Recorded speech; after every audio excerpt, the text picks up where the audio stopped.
그래서 우스갯소리로 이런 표현을 좀 합니다. 라면은 근본이 없다.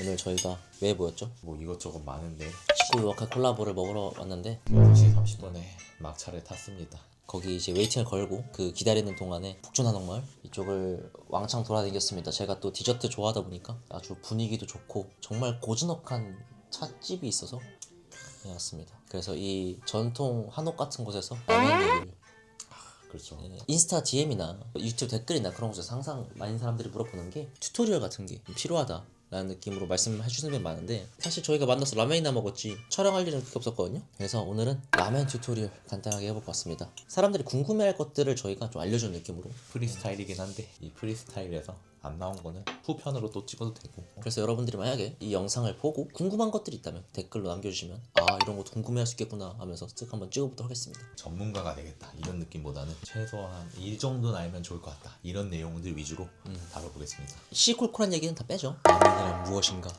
중국에서 시작되고 중하고 뭐 신화소바고 뭐 간단하게 말하자면 라면이라는 게 중화요리고요. 일본에서의 한국 짜장면, 짬뽕 이런 거 생각하시면 됩니다. 그러니까 일본식 중화요리예요 원래는. 근데 이제 그게 완전 일본 요리로 발전이 돼서 이제 굳혀진 거죠. 근데 이 사람들이 뭐라는 게 그렇게 많냐 라면이. 츠케멘, 아브라소바, 쇼유라면, 시오라면, 미소라면, 돈코츠라면 너무 많잖아 장르가. 라면이란 분류가 어떻게 되느냐 그걸 일단 궁금해하는 사람 많은데 그죠? 되게 직관적으로 말하면 대로입니다. 아 진짜 왜 그러냐면 기존에 라면을 분류하는 기준으로서 그 면에 그 간수를 쓰냐 마냐로 구별된다고 들었어요. 밀가루 반죽인데 칸스이가 안 들어간다. 그럼 우동이 되는 거고 칸스이가 들어간다. 그럼 라면이 되는 거고 그런 식으로 이제 구별하는 게 제일 편한 것처럼 돼 있었는데 요즘에는 뭐 간수를 안 썩는 라면도 나온다 뭐 이런 식으로 돼버리니까 진짜 예요. 근데 그거 생각하시면 됩니다. 이제 스파게티 또 파스타고 라비올리 또 파스타고 밀가루로 하는 모든 반죽의 형태를 이용한 요리를 파스타라고 하잖아요. 그런 것처럼 일본도 밀가루로 면을 사용하는 면 요리 장르. 근데 본인이 라면이라 부르고 싶은 라면으로 부르는 그런 것들 라면이라고 생각하면 됩니다. 확실한 분류가 진짜 없어요. 그러니까 저희가 몰라서 얘기하는 게 아니라 진짜 없어요. 그래서 우스갯소리로 이런 표현을 좀 합니다. 라면은 근본이 없다. 그만큼 창작이 자유롭고 바운더리가 엄청난 그런 요리이기 때문에 그래서 라면의 매력이 무궁무진하다. 라면이란 장르 자체가 매력적이라고 생각할 수밖에 없는 이유는 국한되어 있는 게 없기에 다른 장르의 음식들보다 더 빨리,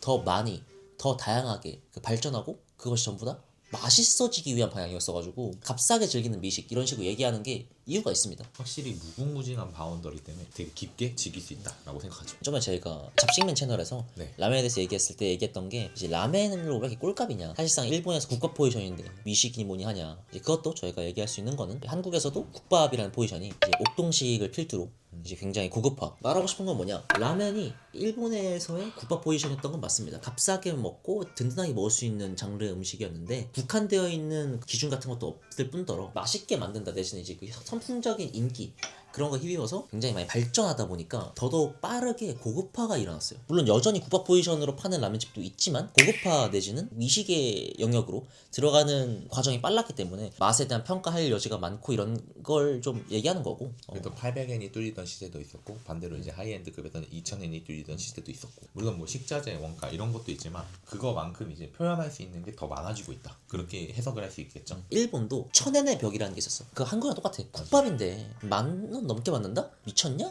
이런 건데 라멘은 빠르게 1000엔이라는 벽에 허물어질 수가 있었다. 왜냐? 그만큼 맛있어졌고 그만큼 뭔가 고급화가 일어났고 좋은 재료 쓰고 하다 보니까 그게 인정받기 시작한 거지. 그래서 지금 뭐 저희 담력에 가는 것들 보면 뭐 특선으로 시키면 1900엔 그쵸. 2100엔 이런 것도 많고 라면 안에서도 딱 국밥처럼 먹는 라면이 있는 거고 미식의 영역으로 미식의 영역으로 즐길 들어가는 수 있는 영역도 생겼다. 단순하게 이 가격이 높아졌다고 아 너무 비싸 이렇게만 생각하지 말고 왜 비싸졌는가 이런 것도 생각을 해보면 좋고 그만큼 또 다양하게 더 즐길 수 있는 요소가 생겼네. 이런 식으로 즐겨주는 것도 가격은 부담될 수 있지언정 이때만 한번 즐겨보자 이렇게 다가가는 것도 괜찮을 것 같아요. 사람들 궁금해하는 게 저희가 청탕 백탕 얘기하고 막 그러잖아요. 그냥 국물 맑으면 청탕이고 진한 백탕이에요. 그렇죠. 그 국물을 봤을 때 면이 보인다 투명감이 있게 그러면 보통 청탕으로 구분을 하면 되고요.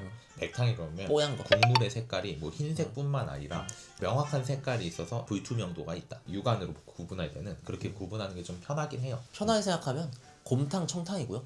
설렁탕 백탕인 거죠. 좀 더 딥하게 들어가면 유화 과정이라는 건데 기름과 물이 만나가지고 유화가 되면 뽀얘지거든요. 유화가 된 스프를 백탕이라고 유화가 일어나지 않은 스프를 청탕이라는 건데 근데 요즘에는 또 그 경계가 또 애매해지긴 했어요. 예전에 그런 글들 저 보긴 했는데 지로 같은 경우에는 청탕 백탕을 왜 나눠 이러는 지로 이한 형님들이 계시고 그쵸. 지로는 청탕이야 백탕이야 이런 식으로 물어보는 사람 많아요. 그러면 그냥 그들은 그렇게 대답을 하더라고요. 지로는 지로야. 어디 감히. 그러니까 정확히 말하면 그 국한되지 않는다고 보는 게 맞는 그쵸? 것 같아요. 국한되지 않는 게 맞다. 그러니까 청탕 백탕 차이점은 청탕은 좀 더 맑은 감에다가 맛이 진하지 않다 보니 스프 안에서 뭐 섬세한 맛들을 넣을 수 있는 느낌이고 이제 백탕은 직관적인 맛이 좀 딱 뚜렷하게 나는 점도와 농도가 같이 올라오면서 팍 오는 폭력적인 것도 백탕에도 좀 표현이 많이 되죠. 그래서 라면의 분류를 할 건데 라면의 분류를 하기 전에 저희가 구별해야 될 게 있습니다. 라면의 구성 요소인데 보통 한국에서 먹는 국물 요리들은 국에다가 간을 한단 말이죠. 근데 라멘은 좀 달라요. 한국에서의 국물 요리들이랑 이질감이 느껴지는 포인트가 이거 같아요. 라멘은 구성 요소가 면, 스프, 그리고 카에시. 카에시가 이제 뭐냐? 타레. 타레는 또 뭐냐? 그러니까 소스라는 거예요.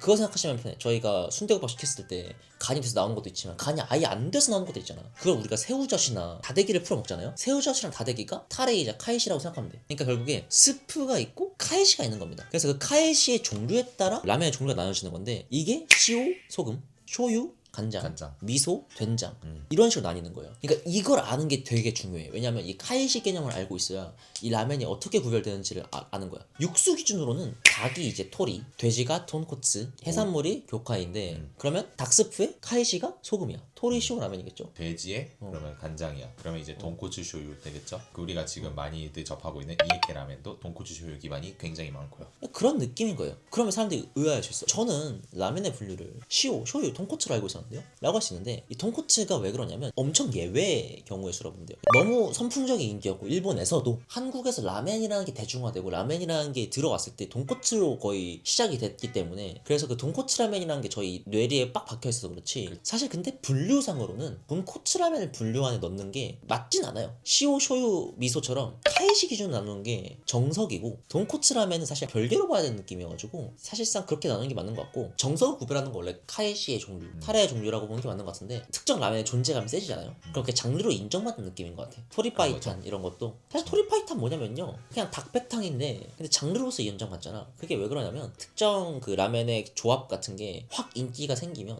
그걸 아예 장르로서 따로 빼주는 느낌이라고 보시면 될 것 같습니다. 지로케, 이에케 이런 것들도 사실 특정 라멘 가게에서 시작했던 건데 선풍적인 인기를 끌고 트렌드를 아예 바꿨던 라멘이었기 때문에 그 장르로서 인정받는 느낌인 거죠. 라멘의 분류는 세세하게 따지면 조금 힘들어지고 여러분들이 라멘의 분류 같은 거는 육수가 어떤 거고 타레, 카이시가 어떤 걸 썼느냐 이 정도만 알아도 될 것 같아요. 사람들이 얘기하는 게 이 라면을 먹는 순서 사실 그냥 먹으면 되는 건데 저희가 이제 먹을 때 하는 것들 있잖아요. 그런 거의 의도 말씀을 드리자면 청탕 기준으로 생각을 해보자면 왜냐면 백탕은 향미가 따로 없는 경우가 빈번하고 이에케는 따로 위에 향미를 두껍게 올리긴 하지만 평범하게 이제 청탕 기준으로 생각을 해보자면 스프, 면, 향미료, 고명 뭐 이런 식으로 있죠. 맨 처음 나올 때 뭐부터 먹어야 되나요? 탐뽀뽀라는 영화에서는 이제 그 유명한 짤 있죠. 지그시 바라보고 차슈를 톡톡 눌러줘서 애정을 담아서 그 할아버지 라알못이라 생각합니다. 너무 감성에 쩌든 얘기예요 솔직히. 저는 좀 공감하긴 했었는데 여러분들 마음대로 먹어도 되거든요. 근데 제가 먹는 방법이나 라면을 먹을 때 추천하는 방법들이 몇 개 있는데 저는 스프부터 먹습니다. 그 이유가 뭐냐면 면을 먼저 먹으면 전분기가 풀려서 스프의 맛이 미묘하게 바뀌긴 해요. 아니 그거 차이 얼마나 난다고 너무 꼴값 아니냐 그렇게 느끼시면 사실 면부터 먹어도 상관없어. 근데 이제 팩트는 전분기가 풀리긴 한다는 거야. 그리고 또 스프를 먼저 먹는 두 번째 이유가 향미유가 딱 위에 올라가 있잖아요. 처음 향미유를 스프랑 같이 먹었을 때 그 임팩트를 의도한 바가 있을 거란 말이야. 실제로 그 향미유의 양 자체가 사장님이 첫 입에서 준 임팩트를 고려하고 이제 올리긴 하거든요. 그쵸. 그 CC까지 재서 따르긴 합니다. 근데 이제 면을 먹거나 고명을 먹을 때 그 향미유가 같이 딸려오고 그러다 보니까 처음에는 이제 아예 순수하게 스프를 먹어서 완성되어 있는 그 스프의 맛을 느끼기 위해서 스프 먼저 먹는 편이에요 저는. 그리고 저 같은 경우는 스프를 먼저 먹는 이유가 입안에 좀 둘러주면 그 스프의 향이 가득 매그머지거든요. 그 상태에서 면을 먹으면 입에서 따뜻함도 있으면서 그 향도 있으면서 이제 면을 씹으니까 좀 더 느낄 수 있는 그런 느낌이 전 들어서 보통 스프부터 먹습니다. 저. 보통 스프를 먹고 저는 면을 먹거든요. 고명을 좀 나중에 먹는 편인데 알아두시면 좋은 게 보통 프랩을 해놓는 거거든요. 그 위에 올라가는 차슈 있잖아요. 요거를 이제 스프를 먹고 면 먹으면서 얘를 국물 안에 잠기게 해놔요. 근데 이게 중요한 게 뭐냐면 차슈 고명 같은 것들 온도를 어느 정도 맞춰놓고 올리는 것도 있지만 보통 그냥 올려서 온도감이 식어 있는 경우가 굉장히 많아. 먹을 때 고명을 이 스프에 살짝 잠기게 톡톡톡톡 탐뽀뽀 거기 할아버지가 얘기하는 거에서 인정하는 거는 차슈를 살짝 잠기게 한다거든. 그거는 라자랄 맞아. 온도감을 고명을 이제 맞춰두면 용이하게 먹을 수 있다. 그래서 저는 이제 라멘을 기다릴 때 이제 면기를 데우는 곳이 있고 안 데우는 곳이 있어요. 뭔가 면기를 데운다는 순간 저는 호감도가 확실히 올라가요. 왜냐? 거기는 온도감을 확실하게 신경 쓰는 곳이니까. 그 온도감에서 오는 한 스푼 뜰 때 그 감동의 차이는 저는 좀 많이 느끼는 편이거든요. 그리고 사람들이 그 얘기를 하죠. 라면집에 왜 김치나 깍두기 안 두냐. 흔치 않죠. 예. 있긴 하지만 실제로 있긴 한데 로컬라이징으로 이 라멘은 한 그릇에 완성되어 있는 음식이라고 생각하는데 그렇죠. 그냥 한 그릇 안에 모든 것이 담겨서 그래서 이제 탁상 조미료 정도만 있는 경우가 많지 반찬이 있는 경우가 드뭅니다. 그러니까 그 반찬 역할을 하는 게 라멘 안에 있는 멘마 있잖아요. 멘마가 그러니까 여러분들 그냥 깍두기 생각하시면 됩니다. 그 중간에 입가심이 필요하다. 그럼 그 멘마를 먹는 게 이제 입가심 용도에 가까워. 그런 역할이라고 보시면 돼요. 멘마가. 김치나 깍두기만큼은 주긴 솔직히 힘들죠. 그 정도는 아니겠지만 어느 정도 입가심의 역할이 되어 있는 고명이라고 보면 되고요. 그리고 이제 탐하고 사실 계란은 우리나라에만 기본 옵션인 경우가 많고 이제 일본만 가더라도 계란을 추가해야지만 나오는 경우가 많죠. 이거 얘기하잖아? 그 댓글이 진짜 많은 사람들이 얘기하는 게 아니다. 계란 당연히 기본으로 나온다. 거의 다 관광객 식당입니다. 제가 이렇게 말할 수 있는 이유는 제가 작년에만 해도 일본에서 라면을 159그릇을 먹으면서 계란을 추가해야지만 나올 수 있는 곳들이 굉장히 많았어요. 그리고 제가 다니는 곳들이 버스를 타고 1시간을 가거나 가면 진짜 일본어밖에 안 들리는 곳에서만 좀 먹는 경우가 많다 보니 그러니까요. 저의 경험으로선 그랬고 이제 여러분이 경험했던 곳에서는 또 그럴 수는 있겠지. 그러니까 보통 진짜 오사카나 되게 신주쿠, 시부야 이런 데에서 그런 곳에는 그냥 기본적으로 달걀 반개 이렇게 뚝 내놓고 그런 것들 많은데 대부분의 라면집이 어떻게 되어 있냐면 자판기가 있죠. 라멘 내지는 추카소바 기본 옵션이 있고 옆에 차슈멘 아지타마 차슈멘 그런 식으로 분류가 돼 있어요. 결국 기본 라멘은 면 스프, 차슈의 멘마 이 정도고 계란은 이제 보통 기본 옵션에 안 들어있는 경우가 과반수 이상은 그래요. 근데 이게 관점의 차이인 것 같아요. 어디서 경험을 해봤냐의 차이기 때문에 충분히 그런 관점이 생길 수밖에 없다고 생각해요. 일본에서 먹었을 때 여러분들이 계란이 기본이 아닐 수 있기 때문에 그건 좀 알아주면 좋고 계란 먹는 순서는 사실 저 개인적인 생각이거든요. 상관이 없어요. 저는 마지막에 먹는데 왜 마지막에 드시나요? 이유 자체는 확실한 게 뭐냐면 리프레쉬의 느낌은 전혀 아니거든요. 솔직히 마지막 스프 들이키기 전에 녹진한 맛을 입에다가 딱 때려 넣고 스프로 다 넘긴다는 느낌. 중간이나 초반에 타마고를 먹으면 입에 남는 느낌이 좀 있다고 생각해 개인적으로. 그냥 개인적인 의견입니다 이건 진짜로. 저는 선택적으로 합니다. 완전한 공복에서 먹을 때는 계란을 먼저 먹어서 위장에 나 이제 들어간다 이런 느낌으로 먹기도 하고요. 그리고 반대로 저는 1라, 2라, 3라 이런 식으로 즐길 때도 많잖아요. 그럴 때는 이제 마지막에 아까와 같은 이유로 조금 더부룩함이라든지 단백질이 많이 채워지는 느낌이 들 때도 있어서 그럴 때는 마지막에 즐기는 편이에요. 그리고 라멘을 먹을 때 저 개인적으로 중요하다고 생각하는 부분 중 하나가 먹는 속도. 빨리 좀 먹어라는 아니야. 그럼 체하잖아. 근데 최소한 라멘집들이 보통 수용 인원 자체가 적기도 하고 그 웨이팅 하거나 그런 사람들 많고 하다 보니까 라멘집에서 라멘을 먹고 얘기하고 그런 걸로 시간을 엄청나게 쓰시는 분들이 가끔 계세요. 모르면 어쩔 수 없다는 생각이 있긴 한데 그래도 이제 알면 좋으니까 지금 이렇게 이 자리를 빌어서 좀 얘기를 하면 너무 급하게 먹으라는 것도 아니에요. 보통은 이제 웨이팅을 하거나 기다리는 사람들이 있는 경우가 꽤 있어가지고 먹은 다음에는 이제 나오는 게 보통 약간 예의일 수 있다 뭐 그렇게 생각합니다. 일본에서는 더더욱 심해요. 여러분들 일본의 라면집 가서 오래 죽치고 앉아있거나 늦게 먹거나 하면 일본에서 진짜 민폐입니다. 이거 좀 중요해요. 왜냐면 실제로 그래서 한국 손님을 싫어하거나 하는 경우도 있다고 알고 있거든요. 네, 제가 한일 콜라보를 성사시키기 위해서 일본 라면 사장님들이랑 이제 미팅을 하는 경우가 있는데 그때도 실제로 나오는 얘기 중 하나예요. 회전율이 너무 느린데 괜찮겠어요? 막 이런 식으로 얘기가 나오기도 하고 1시간을 먹어버린다 막 이러면서 하루 그림 그리고 있는 손님이 있었다 막 이런 사람도 있고 문화 자체가 조금 다른 것 같아. 일본은 밥을 먹을 때 식사라는 것도 대화의 장 이런 느낌인 게 아니라 식사는 빠르게 식사만 하고 나가는. 그래서 어떤 라면집들을 들어가면 후루룩 소리밖에 안 들려요. 그래서 저도 아무리 촬영을 한다 한들 카스스메 이런 촬영이 아닌 이상 그거는 애초에 매장과의 협의를 통해서 하는 거니까 그죠. 그런 것들 외에 그냥 먹었을 때는 촬영이어도 그냥 호락 먹고 나가는 일단 나가서 다 얘기하죠. 이런 경우도 있을 때도 있으니까 최소한 제 유튜브를 보고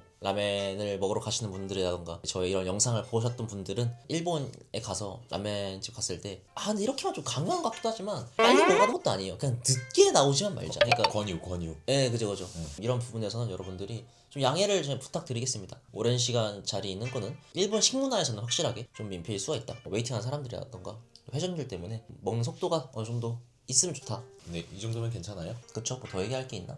얘기할 게 많긴 하지 사실. 난 너무 많다고 생각하는데 내가 생각한 걸 다 하려면 최소 3시간은 촬영해야 돼. 예를 들어서 뭐 있어요? 가장 중요하게 얘기 안 한 면의 종류라든지 면의 칼날의 이것까지는 할 필요 없고 그거 진짜 개쓰잘데기 없어요. 진짜로 죄송한데. 제가 가끔 느끼는 건데 운성님 얘기할 때마다 개쓰잘데기 없는 게 시간상 저희가 이제 또 식후 요약회 이제 뭐가 돼가지고 6시 반부터 4시 8분 아. 10시간 기다렸어요. 네. 10시간. 저는 또 이제 식후 요약회 먹는 것도 찍을 거니까 그것도 이제 많은 관심 부탁드리고 여러분들 아까 얘기했다시피 제가 댓글로 궁금한 점, 라면에 대해서 알고 싶은 점들 그런 것들이 있으면 댓글로 적어주시면 저희가 또 나중에 시간 잡아서 또 이런 거 찍어 볼 테니까 많은 관심 부탁드리고요. 예, 좋아요, 구독, 알림 설정 부탁드리고 제 것까지 공동 작업자로 돼 있을 거예요. 그죠. 제가 요즘에 카스스메나 라면집 소개 같은 걸 많이 덜 올리죠 확실히. 예전에 덜 올리는데 그것도 여러분들 제 기준에서 적당히 괜찮다 하면 올리는 게 아니라 기준을 좀 높게 잡고 있어가지고 맞아요. 저만 만족해도 안 올리는 사람이기 때문에 예, 그래서 많이 안 올리는 거고 신뢰할 수 있는 그런 유튜버가 되고 싶은 마음이 있고요. 그래서 요즘 최근에 조금 곤란한 게 아오시마 가는 사람들의 평이 좀 요즘 미묘해진 게 편차가 좀 생겼나 봐. 제가 갔던 아오시마는 실패 없었거든요. 근데 요즘에 약간 갔다 온 사람들 중에서 가끔 그 정도 아닌 얘기하는 사람 꽤 있어. 그래가지고 아오시마도 다시 한번 가봐야 될 것 같아요. 여튼 다음에 또 여러분들이 궁금한 점들 그리고 라면에 대해서 여러 가지 정보 알려드리도록 하겠습니다. 예, 그럼 이만.